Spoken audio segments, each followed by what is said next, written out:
The thought of someone vanishing, just poof, gone. It's a deeply unsettling idea, isn't it? Absolutely. One moment, they're living their life, going about their day. And the next, silence. Total and unnerving silence. And that's the haunting core of today's case. The disappearance of Laura Nimbach. A silence that's lasted more than a decade. A silence that's left a gaping void for her family and friends. Today, we're digging into the timeline, the facts, and the frustrating unknowns surrounding Laura's disappearance. We're asking the hard questions and tracing her final known steps, from a promising start in Michigan to a life in Florida that took a tragic and complicated turn. Laura Nimbach was a bright student, well-liked, ambitious, with dreams of becoming a nurse. She studied at Wayne State University, but everything changed in 2007 when she moved to Clearwater, Florida. Reportedly, the move was an attempt to escape an abusive relationship. But sadly, it was also the point where her struggle with prescription drug abuse began, specifically oxycodone. That contrast is heartbreaking. From driven nursing student to a young woman fighting for stability in a new state, battling trauma and addiction. By early 2009, Laura had entered a domestic violence shelter in Clearwater. She was actively seeking help, looking into rehab programs, trying to rebuild. It was a fragile but hopeful moment in her life. But then, things began to unravel again. Let's go back to the key dates. On February 15th, Laura spoke to her cousin. She was upset, angry. Someone had promised to pick her up for a date and never showed. That conversation shows she was still trying to stay socially connected, still trying to live despite the chaos. But then came the turning point. On February 16th, the day after that call, Laura left the domestic violence shelter. No warning, no explanation. We don't know why. And that single, unexplained decision has haunted this case ever since. Then came February 17th, the last confirmed sighting of Laura. That afternoon, a police officer in St. Petersburg spotted her sleeping behind a building near Memorial Park Cemetery. He checked on her, let her know she couldn't stay there overnight, and offered information about local shelters. He watched her walk away. That's the final official sighting of Laura Nimbach. But her day wasn't over. Later that night, between 10 and 11 p.m., Laura's phone records show multiple calls to an ex-boyfriend. And those calls, they represent the last known contact Laura ever made. Naturally, this raises questions. Who was this ex-boyfriend? What kind of relationship did they have? What was said during those calls? We still don't know. Soon after, her family reported her missing. But here's where it gets even more difficult. Despite their concerns, it wasn't until March 31st, over a month later, that Laura was officially classified as a missing person.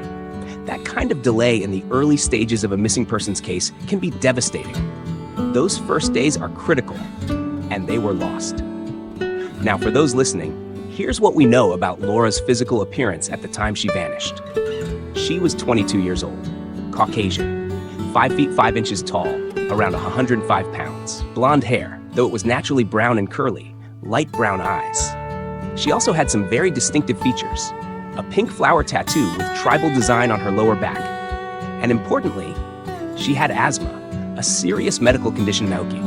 They were also deeply frustrated with the initial police response. Some of the explanations they received?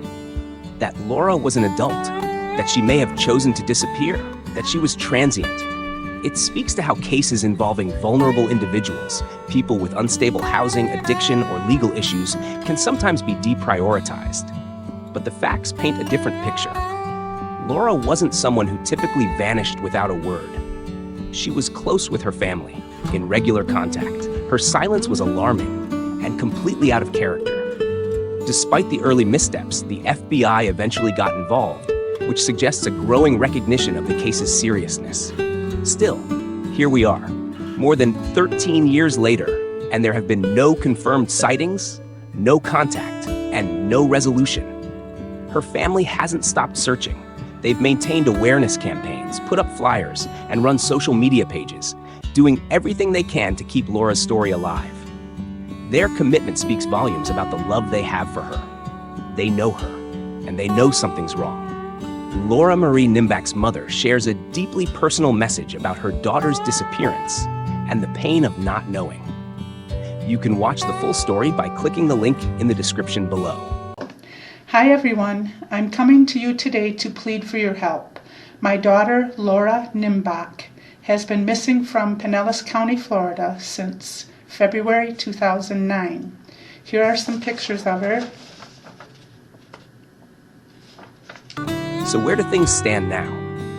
The Pinellas County Sheriff's Office and Crime Stoppers of Tampa Bay are still asking the public to come forward with any information, no matter how minor it may seem.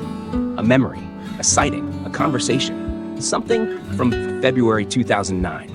Because any detail, no matter how small, could finally bring answers. And as we reflect on Laura's case, we're left with the same painful, lingering questions. Why did she leave the shelter that day? What happened after she walked away from that officer? Where did she go? Who did she meet? And what happened after those last calls to her ex? We may not have those answers yet, but what we do have is a story that matters, a woman who matters, and a family that deserves the truth. So if you know anything at all, please contact the Pinellas County Sheriff's Office or Crime Stoppers.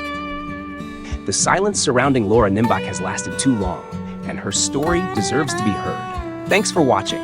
If you enjoyed the video, don't forget to like, subscribe, and hit that notification bell so you never miss an upload. Got thoughts or theories? Drop them in the comments below. I love hearing from you. See you in the next one.